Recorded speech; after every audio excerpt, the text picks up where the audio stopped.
ఏమైంది ఏమో గీడ కూర్చున్నావు రోజు ఈ టైంకి వార్తలు వింటావు కదా వార్తలు ఇంట కానీ ఈ కానీ చిన్న ఇక వార్తలు బంద్ చేసిన. ఎందుకు ఏమైంది ఏమైందంటే వార్తలలో చెప్పిళ్ళు తాగుడు అలవాటు ఉన్న వాళ్ళకు ముందుగా లివర్ ఖరాబ్ అవుతాయట రోజు తాగితే, దాని తర్వాత ఇక కిడ్నీలు ఖరాబ్ అవుతాయట, దాని తర్వాత ఊపిరితిత్తులు ఖరాబ్ అవుతాయట, దాని తర్వాత మెదడు దెబ్బతిని ఇక చచ్చిపోతారట. 100 సంవత్సరాలు బతికేటోళ్ళు 50 సంవత్సరాలు చచ్చిపోతారట. మస్తు బాధ అనిపిస్తుంది.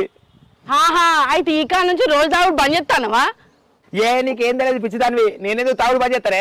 ఈ కాడ నుంచి వార్తలు చూసుడు బంద్ చేస్తా. గదే ముచ్చట చెప్పనే వాడితే ఇక బంద్ చేసి ఈ కాడ వార్తలే చూడా. అబ్బో 100 సంవత్సరాలు బతికేటోడు 50 సంవత్సరాలకే చచ్చిపోతామని చెప్తాను. దానిలా ఈ కథలు వార్తలు చూస్తారా? చూడనే కూడా రోజు తావుడే, ఇక రోజు తావుడైతే తావుడే.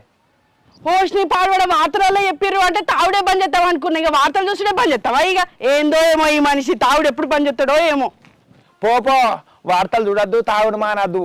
అబ్బో తాగితే చచ్చిపోతారు